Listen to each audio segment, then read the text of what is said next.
Husna, a young lady from Kilifi County who ventured into poultry farming and is determined to change her story and improve her family livelihood through agribusiness.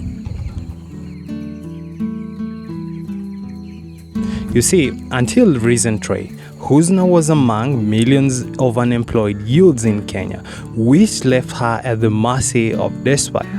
Struggling to make ends meet, her story is not just unique, but also reflective of the challenges faced by many youth across the continent. According to Kenya National Bureau of Statistics, Kenya has a youthful population with over 75% of the population aged below 35 years.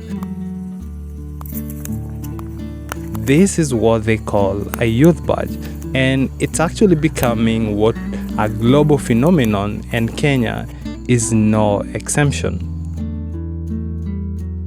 In 2023 alone, unemployment rate in Kenya was around 5.3% for overall population, while youth unemployment in Kenya is as high as 35%.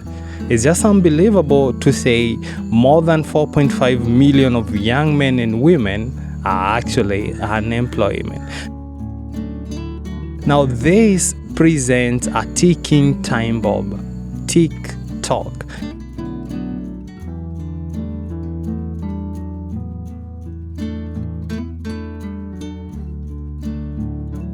And unless it's solved, we are going to have a huge problem. Now, with youth unemployment looming, Husna has to do something to change her life. In 2023, she joined Kuku's mentorship session organized by Afrifama to empower youth on poultry farming. Interestingly, she was among the first 18 youth who previously joined the program, was among the 6 who remained at the week number 4. Sadly, 12 had quit.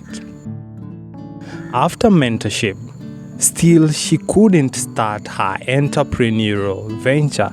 You see, like millions of other young aspiring entrepreneurs in Africa, she had no access to capital, another huge problem in the continent. Would her dream of owning her poultry project die, or would she find a way? Well, she was in luck. Through the help and guidance of local youth officer Mr. Mate, she was able to join another program run by Somo Africa, which was providing seed capital to young people with business ideas. Unbelievable, right? So after attending the program and a series of pitch competition, Husna won a grant of 90,000 Kenya shillings. At this moment, she was elated. Her dream was coming alive. However, there was another slight problem. The money wasn't enough to build the poultry coop. You see, it was only enough to buy supplies and day-old chick. What could she do? She remembered about Afrifama, the mentor who had shown her the way, and for the last time, she asked for advice. Well, she was again in luck. It's also at that moment Afrifama had just lost its cash flows. It has lost his capital, and actually there was no operation. However, there was enough space which was lying unutilized, and again, Husna was in luck. Call it beginner's luck. She was granted access to kickstart her dream project without paying a single penny and without even ever building a poultry coop. She became a poultry farmer. What a miracle, right? So over the weekend, I visited her farm to monitor her progress as a part of mentorship follow-up, and I was surprised by her progress. So let's listen to the interview I carried out, albeit it's in Swahili. We get to know about the entrepreneur, the challenges, the opportunities, and actually how is it possible for a young person like her to be able to kickstart her own poultry farm project.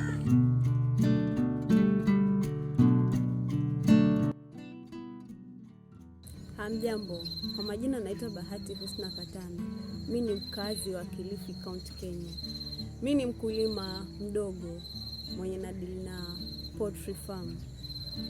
So, Bahati, mbona ukaamua kuwa...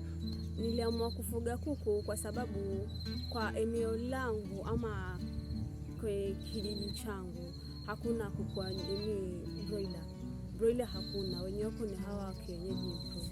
So na soko la broiler liko juu sana.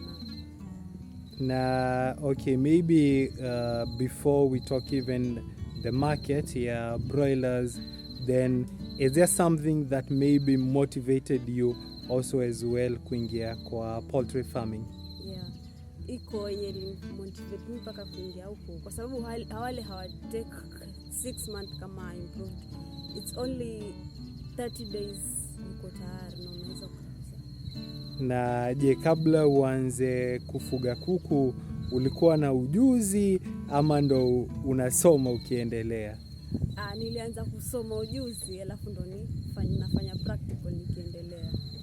Na ujuzi ulianzia wapi? Nilianzia Somo Africa. Tueleze kuhusu Somo Africa. Somo Africa walinite kama wanafunzi wao, wakanifunza, then kuko competition kubwa tu. Kenda nikakompete na wenzangu kupitch, kuongea kuhusu hiyo business idea yenye nilitoka nayo. After there, thank God nilipata grant ya 96,400 na nifanya nianza business. Na maybe kuna changamoto ambazo ulikuwa umeface kabla maybe uweze kuanzia ufugaji wa kuku ama biashara yako ndogo? Changamoto ziko. Kwanza nilipokuwa kwa Somo nilipokuwa mimi mafunzo liver, sikuwa najua chochote, hata kompyuta yenyewe sikuwa najua kuoperate. But I thank my poli and my manager Mr. Matei, alinisaidia kutengeneza pitch deck, financial projection, vitu vingi sana alinisaidia paka hapa kwenye niko. Na maybe kama kijana, je, ni rahisi kuanzisha biashara kweli? Ni chenye naelewa kama kijana, hivyo mwenyewe uko na goals za kuanzisha business, you can. No matter how, even hata 100 500 inaweza kuanzisha business yenyewe mwenyewe. Na so far, how do you feel starting your own farm na kuweza kuendeleza mpaka leo? Ni siku ya ambao ni 21 ama ya pili? 20 kamili. Ya feel vipi? Na feel vizuri. Mwanzo walipokuwa naanza I was feel guilty because nilikuwa naacha usingizi na rauka na angalia kuku, but for now sasa niko sawa na feel happy. Kuku zangu zimekuwa. Na una malengo gani ambayo maybe ungetaka kuyafikia kuona ya kwamba saa hizi umeanza mambo na ukulima? Malengo yangu nataka niwe mkulima mkubwa Kilifi County. Then pia mimi nataka kuajiri youth wenzangu wa at least pia nao wawe kwa job, sitaki kuona jobless around. So Bahati, maybe unaweza tueleza kwa kifupi jinsi ambavyo unajua kuhusu Afrifama, na maybe Afrifama amefanya jukumu gani haswa katika jani yako katika ufugaji hadi kwa sasa? Afrifama kwanza yeye ni mentor. Alinimenta kwanza the beginning mpaka nikafikia sikuwa najua maana kupitch, but I thank her, he prepare me well mpaka nilienda nika pitch vizuri tu.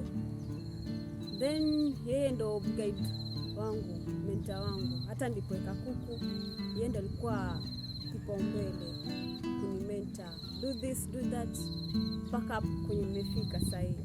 I thank her so much. Na maybe saa hizi is there anything else you feel maybe in the future ungetaka kufanikiwa na maybe saa hizi hauna? Chenye nataka ni pia mimi niwe na banda langu tu kubwa kama la Afrifama. Ni kwa sababu mtaji wangu, capital yangu ya kuanzisha business haikuwa yaniruhusu mimi kujenga banda langu. Kwa hiyo niliona heri niongee na Afrifama my mentor. Yeye ndo aliniguide, akaniambia atanipea space. Kweli alinipea space niweka kuku. Nashukuru. Na naomba pia mimi nipate tu banda langu. Bahati, ni baadhi ya changamoto gani ambazo uliweza kukumbana nazo kabla uweze kuanzisha mradi wako wa kufuga kuku? Baadhi ya changamoto ni capital. Somo walinipangia 96,400, but hizo zilikuwa zimepangwa tayari kununua vitu kama chakula, incubator. But hizo pesa zilikuwa zimetengewa vifaranga. So nilidecide nifanye kufinyilia hivyo vitu vyenye nilikuwa nimeambiwa ninunue ili nipate vifaranga nianze. So capital kwangu ilikuwa chini sana. Na maybe hata kabla uweze kuanzisha kwenda kwa Somo, je, capital ilikuwa changamoto kubwa sana? Ilikuwa changamoto kubwa, hata dada yenyewe sikuwa na afford. Dala ni shilingi 5. Sikuwa na afford.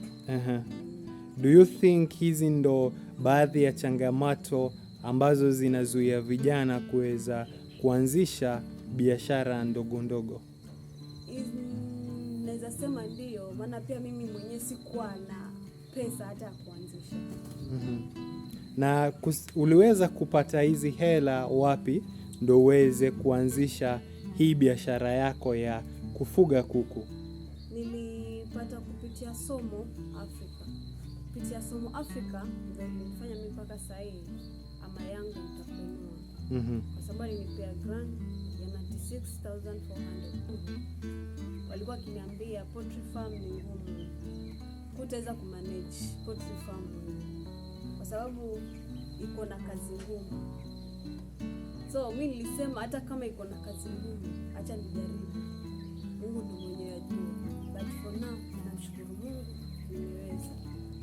Na maybe ni advice gani unaweza wapea wale vijana wengine wako huko nje, hasa wa jinsia ya wanawake, na maybe wanaweza taka kuanzisha biashara yao ya kufuga kuku ama biashara nyingine ndogo ndogo ndo waweze kuyakidhi mahitaji yao ya kila siku? Kwanza nitawaambia popote mlipo lazima kuna shirika la mayuth. Wewe nenda kuwa member hizo ofisi, join, maana huwezi jua kuna mashirika mengi yanakuja nataka vijana. Na sana saa hii chenye naweza nikawaambia, labda tu mform kama group, then muende kama ofisi yote ya youth hapo, youth affair, mnaweza mkapewa uwezo fund mkaanzisha biashara kama group. Na maybe kuhusu Somo, je, wanaweza saidika kupitia kwa shirika kama la Somo ama shirika lingine lisilo la kiserikali? Kupitia mashirika unaweza kusaidika, maana pia mimi mwenyewe nifanya tu kubahatika tu kama hilo jina langu, but mashirika ni mengi sana. But ni ujoin kwa hizi youth building, maana mashirika mengi wao wanajua vijana wengi wako kwenye hizi zaidi, huko ndo ana base. Sasa hata ukitokezea kama shirika hivi haliwezi kuenda kwa kijiji nikatafuta tu mayuth. Wanajua pahali fulani tukienda tutapata mayuth kadhaa wenye tunaweza tukasonga mbele nao. Na maybe unaweza tueleza kuhusu ajira kwa vijana. Mimi chenye naweza nikawaambia, sahi hakuna ajira. Sahi hakuna ajira. Kama mimi mwenyewe nimejiajiri, hakuna ajira kwa serikali. Hata hiyo sijui ndo kazi kwa mtaa nayo ilienda, hakuna tena. Kwa hivyo vijana wanaweza kufanya vipi angalau waweze kukabiliana na hili swala la kukosa ajira? Cha msingi vijana ni washikane, wa form group, then watafute uwezo fund, waanzishe biashara zao, kujiajiri wenyewe. Na do you think especially maybe mambo na kupata skills kwa wale vijana ambao hawana skills za kuanzisha biashara zao ndogo, unaweza waambia vipi ama wanaweza fanya vipi? Mimi naweza kawaambia, pia mimi si kwa mwalimu ama mwenyeji ama mjuaji kwenye poultry. Pia mimi nilifanya kufunzwa, nilipata mentor Afrifama, alinisaidia. So popote ulipo youth mwenzangu ama kijana mwenzangu, kama uko na ndoto ama uko na nia ya kuanzisha biashara, utafute Afrifama. Na je, ukisema kutafuta Afrifama ama kutafuta mentor, je, kuna malipo ama ni ulipewa tu advice for free bila malipo yoyote yale? Mimi nashukuru kwa free. So why do you think then vijana wanaweza fanya sasa? Vijana ni ujitume. Kama ujumbe ushapata, jitume. Alright. So Bahati Husna, shukran sana kwa kuwa na sisi, na tunakutakia kila laheri unapoendelea na mradi wako wa kufuga kuku, na hopefully pia utaweza kuendelea na uzidi kuwa mkulima bora katika Kilifi County. Thank you for watching this, but usisahau kusubscribe Afrifama for all problem of poultry solution. Alright, shukran sana na all the best. The story of Husna and her entrepreneurial journey is undoubtedly and inspiring for many youths facing similar struggles. This shows to solve unemployment in Kenya, entrepreneurship among the youth should certainly be supported by all means.